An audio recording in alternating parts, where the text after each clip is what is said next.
sudah mempelajari gitu ya. Analisis akuntansi itu bagian dari FSA ya, Financial Statement Analysis. Analisis terhadap laporan keuangan gitu ya. Nah,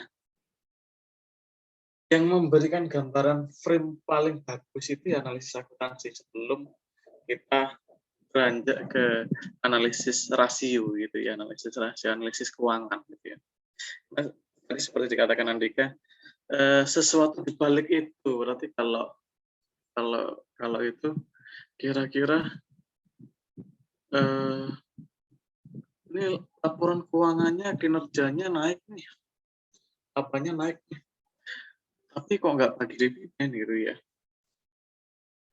Kita lihat dulu nih, oh ternyata naik gara-gara ada penjualan, penjualannya kayak penjualan aset gitu kan. Nah itu penjualan aset, kita lihat dulu. Jadi sesuatu di balik itu yang bikin kita menerjemahkan laporan keuangan lebih bagus gitu ya. Jadi memang analisis akuntansi, analisis yang dilakukan terhadap akun-akun gitu ya, akun-akun. Nah di sini menurut Subramanyam, bilangnya analisis akuntansi itu merupakan proses evaluasi. Berarti namanya evaluasi berarti kan ya, tahap akhir itu ya, tahap akhir. Mengevaluasi akuntansi perusahaan apakah mencerminkan gitu ya keadaan ekonomi sebenarnya. Berarti ini dikaitkan dengan kondisi perusahaan, misal ini ya, sekarang kan masa pandemi, perusahaan tetap bekerja, gitu, tetap berproduksi, tapi penjualannya seret, maka persediaannya banyak, numpuk. Gitu. Nah, kalau dia lebih kan, wah asetnya besar nih, wah persediaan, wah aman aja nih perusahaan. Tapi kan di balik persediaan yang menumpuk itu kan akan muncul efek ya, akan muncul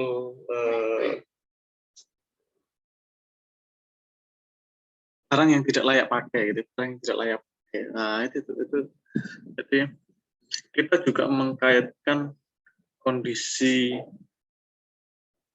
perusahaan ya, akuntansi perusahaan dengan kondisi terkini. Apakah wajar lah ini nih ketika sebagai seorang analis gitu ya,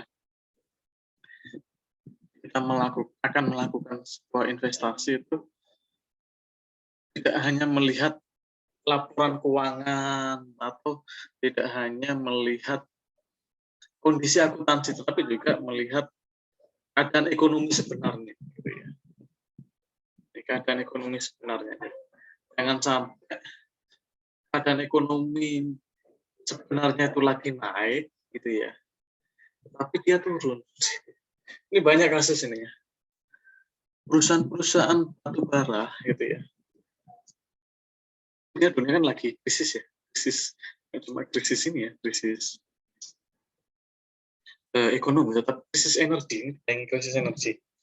Ini beberapa harga komoditas energi itu naik ya. Seperti batu bara, gas, oil gitu ya. CPO naik, bahkan naiknya katanya sih tertinggi sepanjang masa. Masanya, pokoknya gitulah ya, tinggi sepanjang masa. Yang dulu mungkin negara-negara lain itu menyerukan apa namanya EBT ya, energi, ini apa ya? Kayaknya terbarukan sih, energi bahan bakar ya apa? Lupa ingat ya, EBT itu. Ada yang tahu nggak EBT itu? EBT, ngasih singkatannya tapi lupa. EBT adalah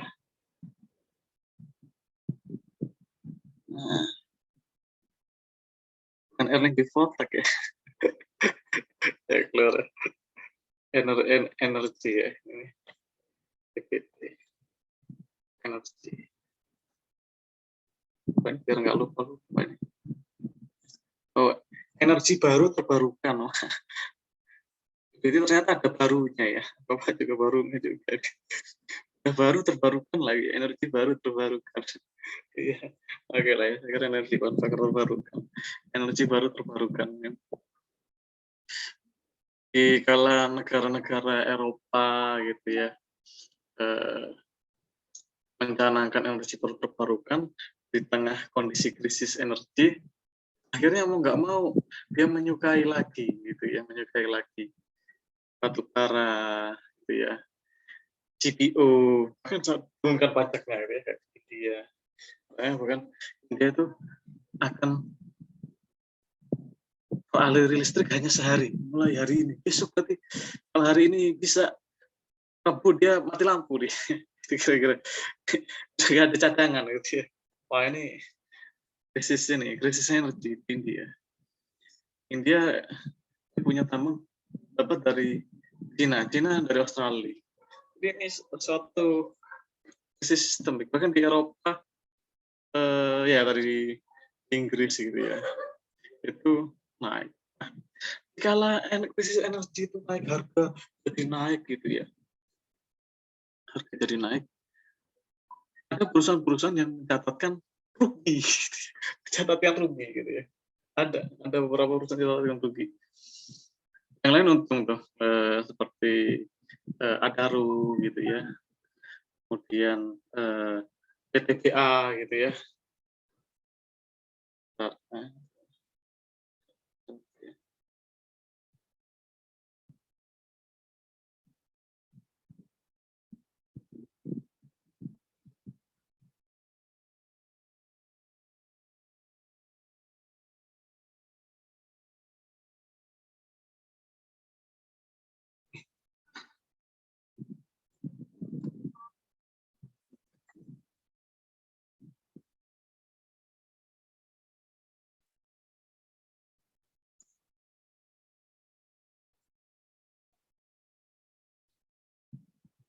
Nah, perusahaan-perusahaan seperti tadi ya, Adaro, PTBA, ITMG gitu ya, itu lagi untung. Tapi perusahaan yang lain seperti perusahaan Boeing, ya, Delta, apalah itu Boeing itu ya.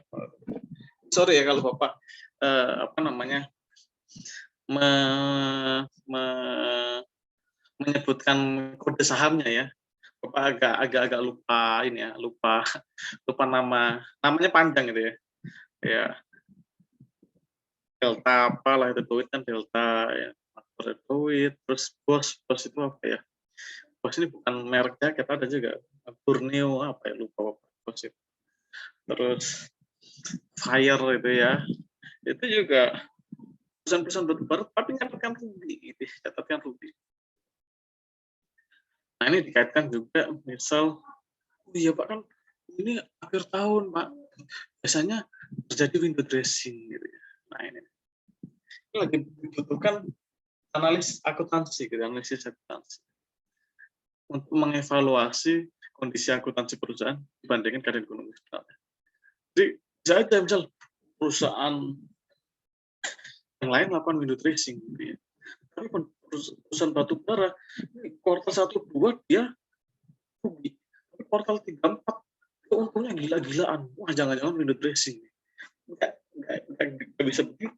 Kita lihat keadaan ekonomi. Oh, ternyata di kuartal 3 ini kuartal 3 ya. Kuartal 4 ya. Kuartal 4 ya. Kuartal 3 berarti September sampai September ya. Mulai September, Oktober ya naik. Meningkat ya bukan gara-gara dia window dressing.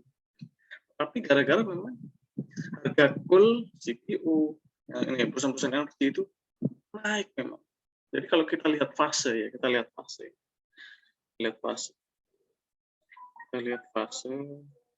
sel perusahaan energinya ya.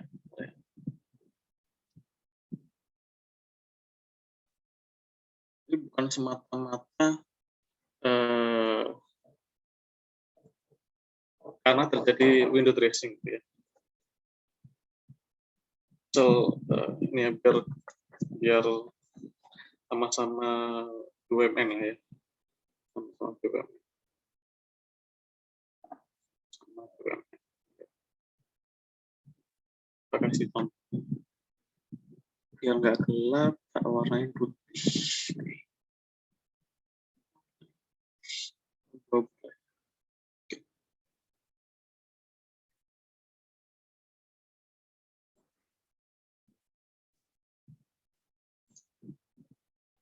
Nah, ini ya. Udah nampak belum? Apa? Ya. Ini tuh candlestick ya, ini candlestick. Biasanya kalau kita lihat tuh, biasanya kalau trader cuma lihat dari candlestick aja. Kalau dulu waktu pertama-tama kita banyak pakai indikator, ya paling enggak indikator tuh cuma paling butuh 3 ya, volume gitu ya, sama volume terus momentum gitu aja. Nah, sama MA kalau perlu, tapi bisa pakai Bollinger. Ini ya contoh perusahaan batu bara ya, PTBA. Nah, PTBA ini rugi-rugi terus nih di awal tahun nih. Dari naik terus rugi. Wah, ini habis window dressing Pak, ini turun. Sekarang naik nih Pak. Naik atas ini ya. Mendaki gunung ini ya, mendaki gunung. Ini bukan berarti dia mendaki gunung ini apa namanya? Window dressing gitu ya. Wah, ini window dressing Pak. Enggak juga. Kita lihat ini kan komposit ya. Ya karena tadi dia keadaan ekonominya ada krisis energi sehingga menyebabkan perusahaan itu untung gitu ya. Bisa lihat nih dari stock price-nya misalnya, lihat TPI ini. Dari stock price-nya kelihatan. Nah, dia secara kuartalan juga ini nggak kelihatan ya. Jangan pakai inilah ya. Seperti tugas ya. Tugas itu Bapak kasih unjuk ya. Kasih unjuk. Tugas.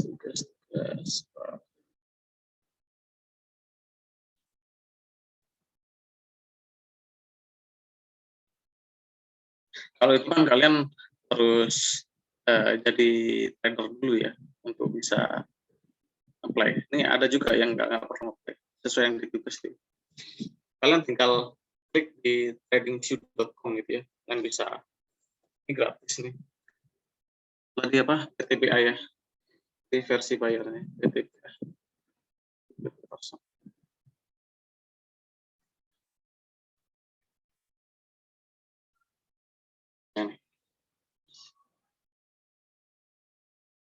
Nah, ini bukan berarti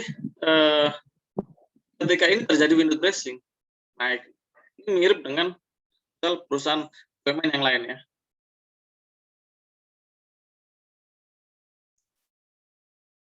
Gitu ya. Di fase bulan ini, window dressing naik Kak. Lihat turun ya. Nah, ini fasenya sama nih. Di bulan ini dia naik terus turun, Pak.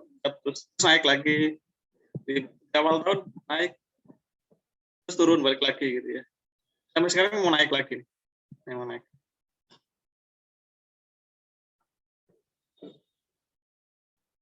Nah, ini bisa saja nih kalau ini, wah, kalau ini mungkin window dressing Pak, gitu kan, mempercantik Kak. Nah, kita lihat dulu lagi keadaan kondisi ekonomi gitu ya, dan apa namanya, melihatnya, oh iya, melihatnya ini kalian untuk melakukan analisis nggak perlu sebenarnya pakai apa, IDX gitu ya. Sebenarnya di sini sudah ada ya. Kita tinggal di sini. Kita lihat keuangannya ya. Keuangan. Oke, financial statement, nah ini more financial. Lihat statistiknya nih, statistiknya sudah ada semua sih. Nah, pendapatannya dia secara kuartalan juga ini Wika ya. Nah, ini naik, terus profitnya naik. Ini naiknya di sini doang nih. Ini turun. Selalu di kuartal keempatnya naik. Kuartal kedua ini kebetulan naik. Kelihatan ini. Itu melihatnya kita harus ke laporan keuangannya ya. Ya apa namanya, kenapa kok dia apa ya, mendapatkan profit besar. Ini kalau nggak salah ini Wika itu pembayaran kan, kalau kalau perusahaan itu apa, konstruksi itu kan dia pembayarannya lump sum ya. Jadi ketika sudah jadi baru dibayar atau per termin gitu ya. Ini dia membukukan untung. Jadi bisa saja ini terjadi di kuartal ketiga dan kuartal keempat, kejadiannya banyak proyek yang sudah selesai gitu ya. Oh ini mungkin nggak window dressing Pak gitu ya, nah, gitu. Terus balik lagi kok turun lagi, nah, gitu. Kita harus tahu kondisi ekonomi. Nah, patokannya memang lihat di apa namanya, IHSG ya, di apa, laporan keuangan yang terbitkan di IHSG. Rata-rata kan pasti ada di indeks. Kalau di sini sudah ada, mau kita lihat misal profitnya gitu kan, oh, ini perusahaan ini bagus nggak sih kita mau invest gitu ya, kita lihat nih quick ratio-nya ya bagus lah itu ya. Utangnya gimana, utangnya ini, utangnya gede gitu ya, lumayan tapi masih 1,67, nggak masalah sih utang segitu 100%. Ini kita bisa bandingkan dengan perusahaan termasuk yang sehat ya, menurut apa ini, daripada misal yang kemarin dapat apa namanya, dapat KMN ya, KMN itu misal apa ya, Waskita ya, Waskita itu sama ya, konstruksi ya, kalau kita lihat konstruksi dia setelah window dressing turun, ini window dressing kan naik turun, nah, ini mau naik nih, nah, katanya mau window dressing nih, naik kinerjanya harus turun, naik gitu ya, mau naik nih harusnya, tapi nggak tahu nih apakah terjadi atau enggak. Kita lihat aja dari utangnya gitu ya, more finansial. Kita lihat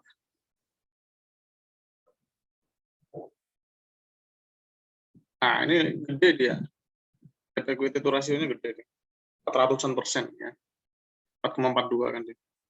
Berarti lebih wajaran jika misal gitu kan, ya masih 1, gitu ya, meskipun di atas 100% itu nggak baik gitu kan. Beda misal kalau kita lihat misal kayak tadi Bapak bilang, ini semua lagi untung Pak, kok perusahaan ini rugi gitu ya. Tadi batu bara kan ya, tadi konteksnya batu bara ya. Misal batu bara itu yang rugi itu tadi Bapak bilang apa? Bos ya. Jangan bos lah ya. Bos ini perusahaan kecil. Fair. Apa yang Pak? Fire. Sama nih. Ini dia naik nih, di bulan apa ya naik ya? Kelihatan nggak nih? Kecil-kecil ya. Kan ini naik nih di bulan November ini mau ke Januari naik. Itu dressing Pak. Nah juga sih kalau di composite energy itu biasanya dikenal adanya fase namanya apa? Winter is coming gitu ya. Winter is coming, bukan serial film apa itu yang Winter is coming? Universal bukan. Apalah itu ya. Avenger Marvel, gitu. Pak. Marvel, ya. Bukan Avenger ya. Bukan ini. Jadi memang fase tadi keadaan ekonominya, oh iya, lagi banyak batu bara nih di Eropa, lagi musim dingin ini, mau pakai tenaga matahari nggak muncul tenaga mataharinya, mau pakai tenaga air yang gerakan airnya nggak ada gitu ya, pasti akan naik gitu. Ini rugi Pak di sini, mana ya, nah, ini secara keuangan ya, kan statement lainnya finansial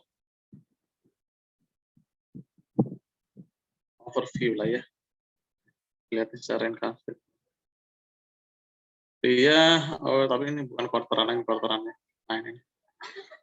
Quarteran, yang turun, naik. Lanjut. Nah, ini profit. Nah,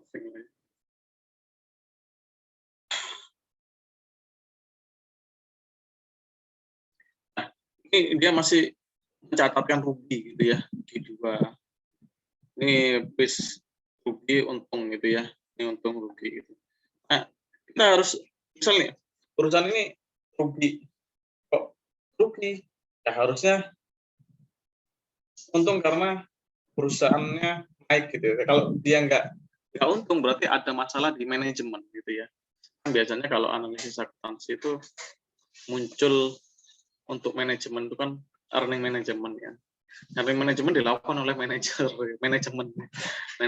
Biasanya lakukan pasti manajer ini ya, manajer akuntansi gitu ya. Nah itu analisis akuntansi ya tadi ya, menurut si Subramayan tadi ya, proses menganalisis akuntansi perusahaan. Atau menurut Pak Lepu sama Heli gitu ya. Ini sekalian Bapak mengajarkan bagaimana menulis yang benar.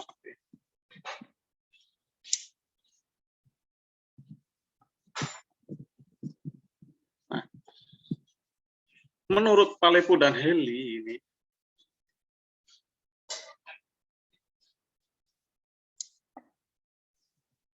menurut Pak Lepu dan Heli melibatkan pemeriksaan bagaimana aturan akuntansi. Berarti apa aturan akuntansi? Standar gitu ya. Aturan standar. Dan konversi mewakili ekonomi dan strategi bisnis perusahaan dalam laporan keuangannya. Jika perlu mengembangkan ukuran kinerja akuntansi yang disesuaikan. Nah, Pak Lepu Heli ini dia tidak terlalu kaku terhadap aturan akuntansi standar, tetapi lebih ke pendekatan untuk menganalisis aset, kewajiban, entitas, pendapatan dan pengeluaran. Jadi ketika misal wajar nih yang ngakuin pendapatan nih, meskipun pendapatannya belum diterima gitu ya, Pak, pendapatannya kan belum diterima ya, jangan lihat dari ini dong, apa namanya, istilahnya kalau di akun itu kan ada LO gitu ya, jangan lihat dari LO-nya atau lihat laba ruginya, lihat dong di laporan arus kasnya, enggak realisasi sekian gitu ya.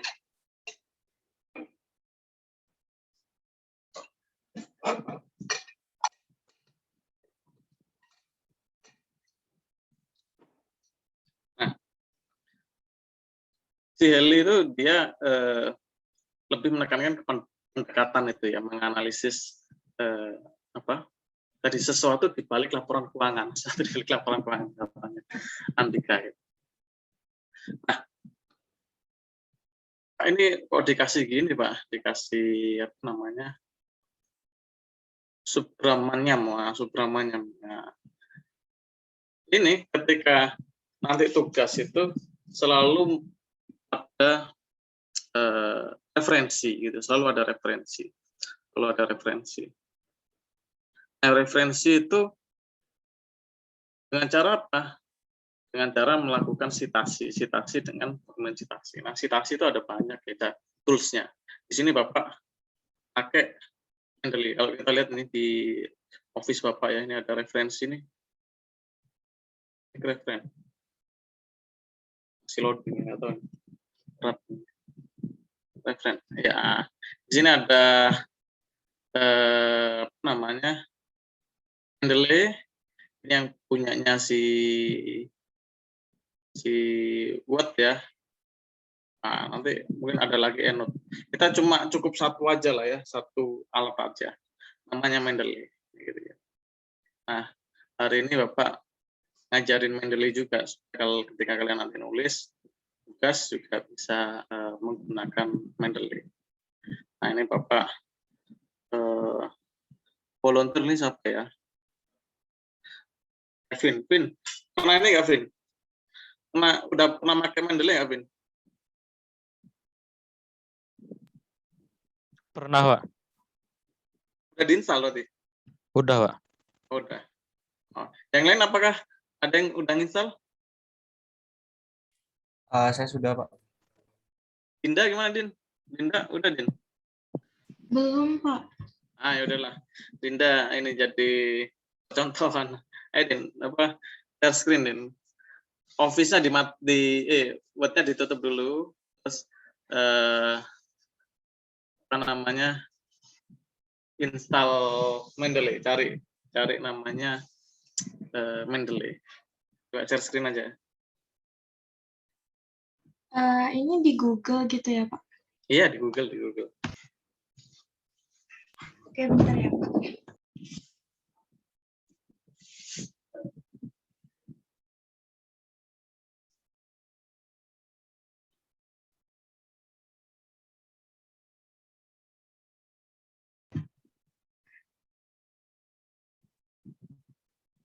Ini udah kelihatan belum Bapak dan teman-teman?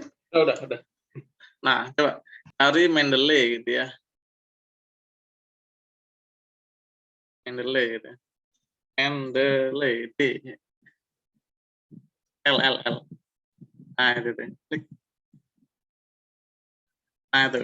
Download. Nah, oke. Yang lain boleh diikutin.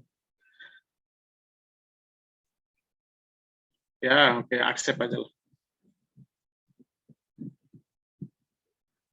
Nah, ada tuh. Yang atas aja udah nggak apa-apa. Nah, yang atas. Kamu pakai apa? Pakai Windows atau pakai Mac? Pakai Windows, Pak. Nah, udah. Download yang Windows saja. Tadi ada di atas tadi. Download for Windows. Nah, oke.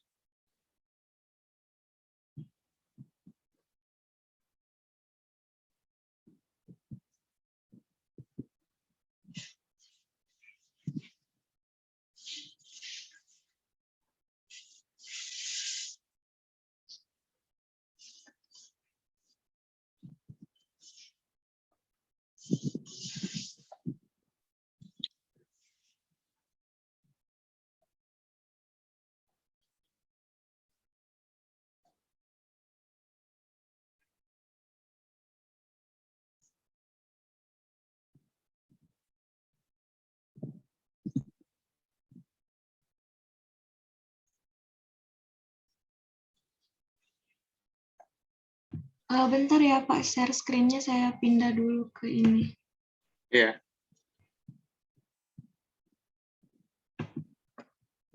Ya, kalau udah di-download tinggal diinstal aja. Installnya nanti masukkan alamat email ya.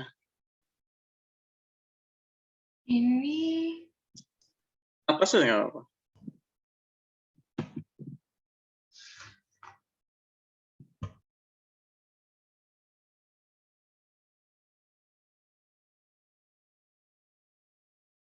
Install, oke, finish.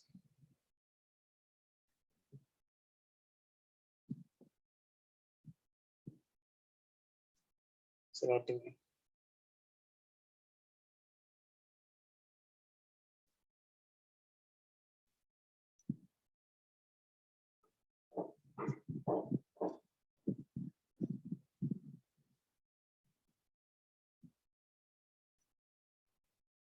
udah sampai regis email, Pak. Ah ya, silakan diregis. Terserah mau alamat Gmail spam, enggak. Ini gratis ya, santai aja. Nggak harus alamat email. Ya.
Ini udah ya, Pak? Oh, bukan yang ini, yang aplikasi. Ini kan yang web nih. Nanti ada aplikasi di luar namanya Mendeley. Coba keluar dulu di desktop. Misalnya di desktop ada Mendeley. Ada kan? Gambar merah-merah itu Mendeley. Ayo.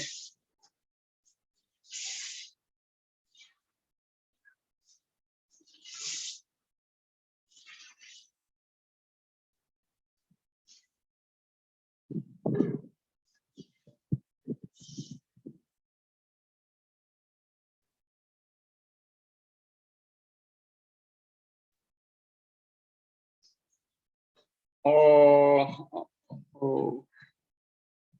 Mendeley set. Ini Mendeley-nya nggak tahu ya apakah Mendeley yang baru kayak gini ya. Tapi ini ya bisa. Ini tadi Mendeley desktop bukan? Yang diinstal Mendeley desktop bukan?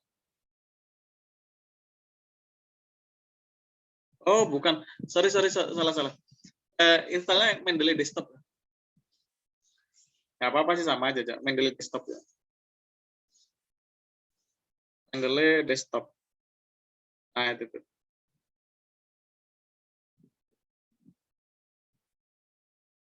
Jadi Mendeley referen ya. Nah, ini nih. Diinstal. Jadi Mendeley referen ya.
Yang ini bukan ya, Pak? Ya, betul. Nah, udah ya. Nah, misal kita mau coba klik tools. Menu tools itu ada tools. Tool. Alat tuh. Tools atas.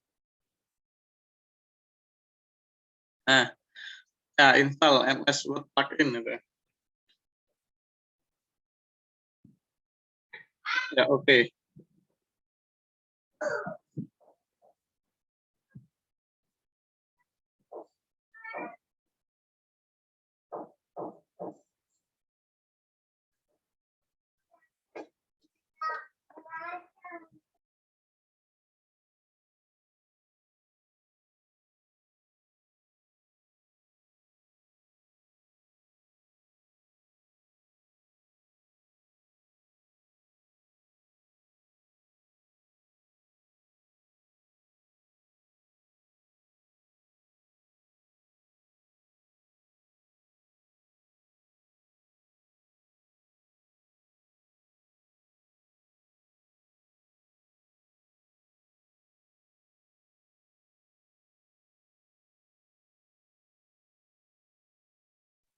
Nah, ini misal ambil dari folder ALK gitu ya. Coba create folder dulu deh, create folder ALK gitu ya. Di ini ada create folder, nah itu. Klik ALK gitu ya. Nah, kita mau ngisi buku yang udah dikasih diskon nih di mana, di LMS gitu ya. Coba, kan ada buku punyanya apa ya? Punyanya ini ya, punyanya Palepu ya, sama Word kan ada ya. Coba dimasukkan ke situ. Tinggal drag and drop. Ya, yang udah kamu download aja. Udah download belum? Punya.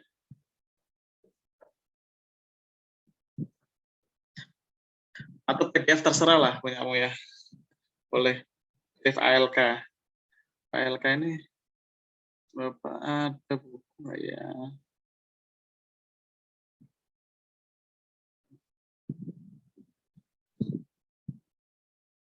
Ini gimana Pak cara nambahin foldernya?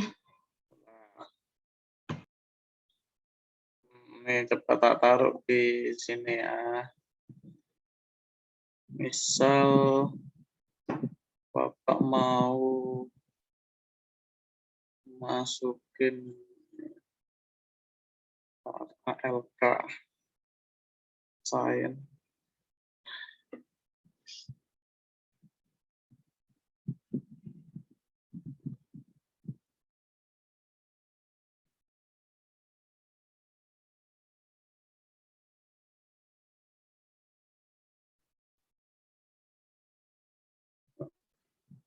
Ya, itu yang di chat itu coba di download ya, di download, tinggal drag and drop aja, tinggal drag and drop di sini, di apa? Ada dua itu kan ya, coba tinggal drag and drop di folder ini ya.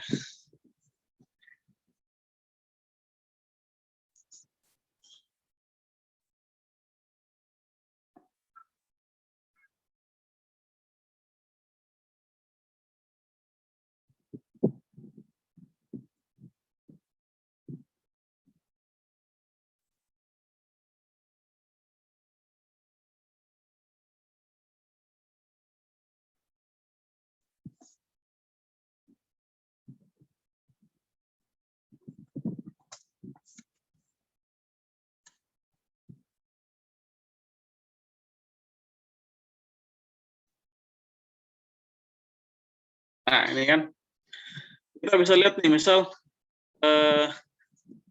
yang no title tuh ada, yang no title dulu deh, klik aja.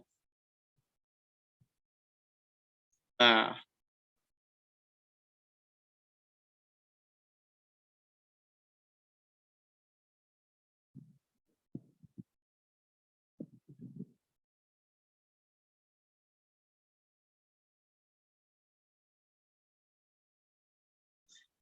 ini kan buku ya, bentuknya kan buku, tapi ya ditulisnya jurnal, padahal dia bukan jurnal ya, kita ganti dia buku gitu ya.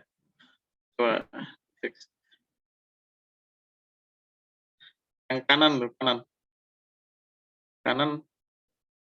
kanan ada tipe jurnal, nah, tipenya jangan jurnal artikel, tipe tab dekatnya no title, atasnya no title. Nah, atasnya no title, atasnya nggak ada judul tuh loh. Ya, bawahnya details korek apa enggak itu loh. Kan ada tipe jurnal artikel, diganti jangan jurnal artikel. Nah, diganti book. Nah, itu. Terus dituliskan judulnya. Ya nanti dilengkapi lah ya, intinya dilengkapi. Coba kita lihat yang di My Library lagi. Balik lagi ke My Library. My Library ya. Yang satunya, sebenarnya no title itu. My Library itu yang gambar daun. Di mana ya? Ada di ujung kiri ya, itu ada My Library. Mylet. Nah, yang satunya kan ada tuh, nah, lengkap kan tuh. Nah, ini gara-gara dia, coba lihat di keterangannya, tipenya itu, kanan. Bawah. Benar tuh, jurnal artikel, benar. Bukan itu. Bawah lagi, bawah. Itu sudah benar, jurnal artikel. Nah, jangan dari situ. Nah, ke bawah, kanan. Scroll ke bawah. Nah, karena dia punya doi, kan doi. Ketika ada doi-nya, gitu kan, kita klik tombol apa tuh namanya ya, kaca pembesar, diklik coba tombol kaca pembesar. Nah, langsung dia URL-nya ada, author keyword-nya ada, gitu ya, filenya ada. Nah itu. Coba detail korek, jadi detailnya benar gitu ya. Jadi kalau yang ini detailnya sudah benar nih, memang abstraknya belum dimasukkan, itu aja sih. Ini detailnya sudah benar. Coba details korek, diklik aja tuh atas. Nah, kalau sudah benar gitu ya. Nah, sekarang kita ke Office-nya, ke Word ya. Coba buka Word-nya.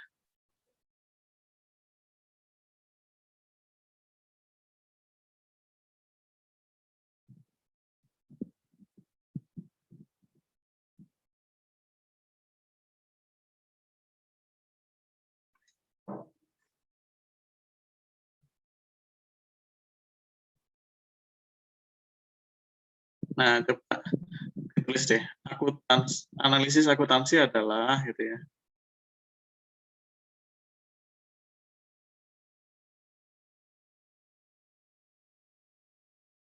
Nah, nanti dilanjutkan aja, tinggal klik referen gitu ya, referen. Klik insert citasi. Nah, citasi ya itu tuh, tambah yang ada tambah. Nah, itu klik. Nah, tadi apa namanya tadi?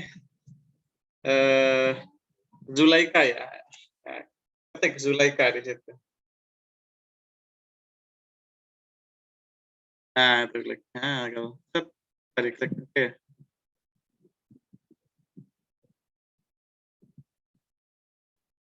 Nah, oke ya.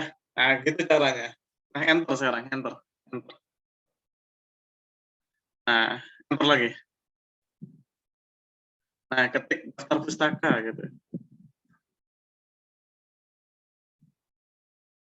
Nah, enter. Nah, lalu klik itu insert bibliografi. Nah, langsung kan itu. Misal kita mau nulis lagi lah itu ya. Coba di belakangnya Fuad tuh. Belakangnya Fuad tuh. Belakangnya Fuad di atas ya. Analisis akuntansi adalah itu ya. Di belakangnya itu, terus kamu ketik apalah gitu ya. Apa aja gitu ya. Proses evaluasi misalnya ya.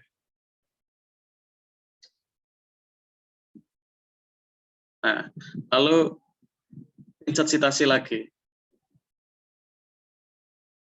Nah, coba no, tulisannya no. No. Nah, itu tuh, klik aja tuh. Yang ada itu no title. Nah, oke aja. Ini pura-puranya karena tadi belum diisi. Nah, langsung di sini ya muncul sendiri gitu ya, nggak perlu lagi. Jadi gitu ya, nanti tugas-tugas gunakanlah Mendeley gitu ya. Yang belum silakan diinstal penggunanya begitu ya. Ini nanti ketika kalian nanti KTTA juga pakai inian ya. Lebih mudah. Memang kalau nggak ada doi-nya itu kita jadinya ngetiknya manual. Jadi upload dulu dokumennya baru apa namanya? Kita lengkapi. Biasanya yang nggak ada itu kayak peraturan gitu itu nggak ada doi-nya, jadi kita ngetik dulu tuh. Jangan pilih juga namanya buku kalau peraturan ya, tapi statut gitu ya. Nggak ada statut. Ya, oke ya. Jadi apa namanya? Toolsnya untuk melakukan analisis laporan keuangan kalau tugas itu kalian bisa lihat di perusahaannya bisa lihat di TradingView atau di ISG indeks ya, IDX. Sekarang kita lanjut lagi.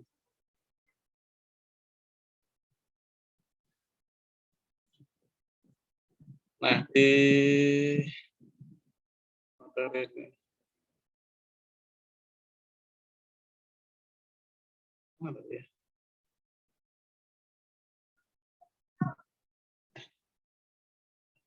Di sini diawali FSI itu diawali dengan institutional framework. Nah, baru analisis akuntansinya gitu ya, analisis akuntansi. Kita belajar dulu nih konten analisisnya sebelum ke step-nya itu ya. Karena sebenarnya institutional framework itu kan rangka yang digunakan oleh perusahaan gitu ya, yang digunakan perusahaan. Dia apa aja kebijakannya, standarnya pasti di produk umum ya. Apa kebijakan gimana dia cara melakukan akuntansinya gitu ya. Nah, lanjut tadi. Analisis akuntansi bagaimana caranya? Kalau Ibu juga bilang kita mempelajari transaksi dan peristiwa perusahaan ya. Kita mempelajari transaksi dan peristiwa perusahaan. Tadi transaksinya apakah ini melibatkan induk dan anak? Ini kebiasaan perusahaan-perusahaan ya, perusahaan-perusahaan untuk menghindari pajak misalnya ya, atau dia menghindari cash berlebih gitu ya, cash berlebih. Enggak dong Pak, cashnya berlebih. Bahkan ada suatu perusahaan ya, kemarin Bapak ya, karena Bapak cari apa namanya? Ya, sebenarnya sudah tahu dia dividennya besar ya. Cuma Bapak hanya ngejar capital gain-nya doang. Ternyata dividennya lebih besar karena apa? Perusahaannya besar. Perusahaan besar itu kalau nggak dibagikan nanti akan jadi sumber masalah. Pajaknya gede, kan? Kalau sekarang perusahaan-perusahaan kan pajaknya 35%, yang mending dibagikan lah dividen kan? Itu kan case-nya. Jadi akhirnya lagi dividen nggak kena pajak kan? Udah. Itu bilangnya jadi kita harus mempelajari transaksi dan peristiwa perusahaan. Kenapa dia? Oh, case-nya besar ya, karena sebenarnya kontraknya sudah banyak, terus capeknya itu, capital expenditure-nya nggak dipakai itu ya. Jadi kita lihat, oh dia nggak bisa ekspansi karena inilah pandemi lah. Gitu ya. Jadi, kayaknya udah dibagi aja biar nyenengin gitu ya. Kadang untuk menarik peminat saham gitu, karena kan pemerintah itu kan ngasih insentif ya. Kalau yang kepemilikan saham di atas 7,5% kalau nggak salah itu harganya berapa, terus dimiliki oleh berapa orang ya, itu apa sahamnya itu ya. Kemudian melakukan analisis akuntansi dengan cara menilai dampak kebijakan akuntansi terhadap laporan keuangan perusahaan. Ya. Kita lihat kebijakan akuntansinya, misal kita mengakui kayak tadi ya, mengakui kasus korupsi lah ya, tapi pendapatan diterima di muka. Dampaknya perusahaan untung. Lalu ada kewajiban perusahaan memberikan insentif terhadap manajemen. Nah, itu kadang memang kaitannya dengan insentif ya, manajemen. Kemudian adjustment terhadap laporan keuangan sesuai kondisi yang mendasari. Jadi ketika kita sudah mengetahui kondisi-kondisi itu, kita melakukan adjustment nih. Karena nggak mungkin kan manajemen yang melakukan adjustment. Nah, sebagai seorang analis, sebelum melakukan tadi kan pemilihan perusahaan apa yang kita lakukan investasi gitu ya, atau kelayakan terhadap laporan keuangan. Nah, ini laporan keuangannya penuh window dressing nggak sih gitu ya, penuh cantik nggak sih. Nah, itu kita bisa melakukan adjustment sesuai kondisi ekonomi yang mendasarinya. Kayak ini perusahaan ini ngakui di muka gitu. Apakah perlu atau enggak gitu ya.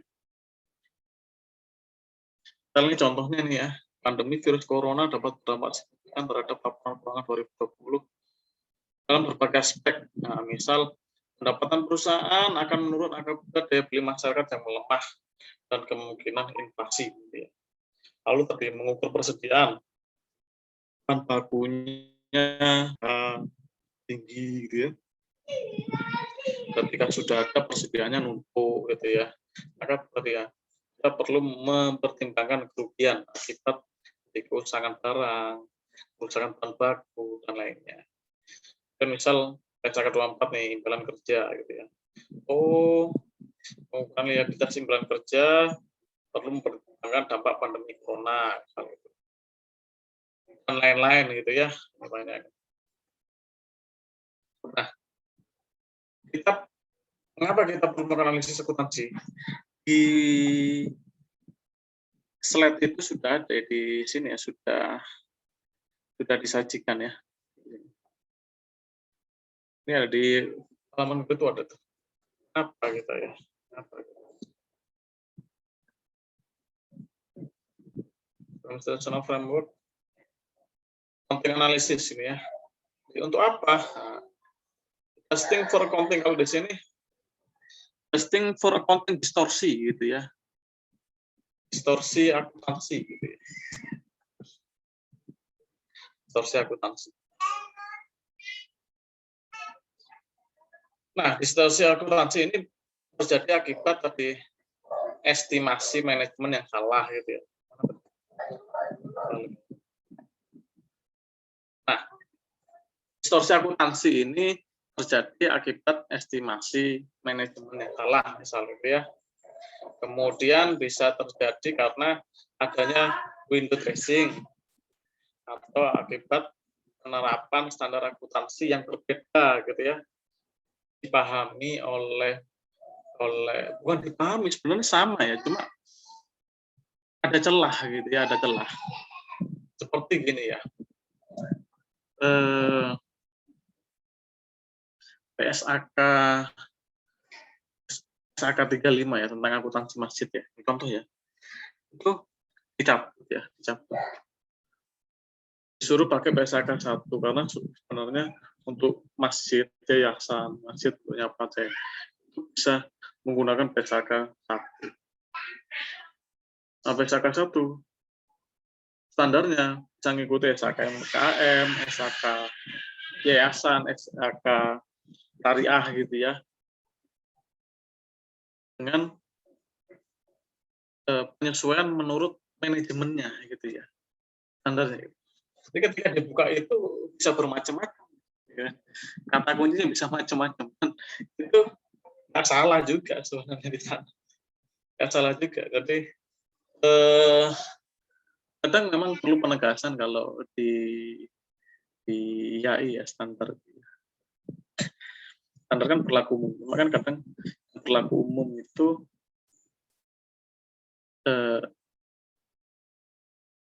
template-nya itu misalnya hanya sekedar contoh ya, bisa disebut kita ya. Nah, kayak gitu. Nah, di sini akuntansi, analisis akuntansi terjadi karena tadi ya, distorsi akuntansi dan standar, padahal kalau di buku yang lain itu misalnya adjust standar itu termasuk dalam distorsi akuntansi. Yang distorsi karena tadi estimasi manajemen yang salah atau nggak lengkap, atau terjadi standar akuntansi. Kemudian juga yang kedua adalah masalah perbandingan, sebenarnya compatibility problem analisis akuntansi.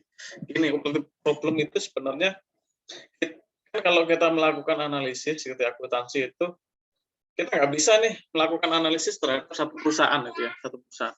Misal tadi, saya Wika aja nggak bisa, maka harus ada temennya yang sama-sama ini. Misal kayak BUMN itu temennya Wika PTPP gitu ya.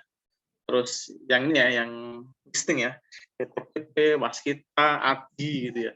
Kita lihat nih, mana sih dia mengakui beban di muka gitu ya, atau pendapatan atas kontrak-kontrak intelektual yang jangka panjang gitu ya. Apalagi dia kan utangnya kan pasti kesannya kan kalau kita beneran kan dia utangnya itu besar gitu ya, utangnya besar itu. Pendapatannya sedikit, tapi potensial pendapatan ya, pendapatan masa depan dia besar dari kontrak. Ada yang ditulis itu, dan dibolehkan memang.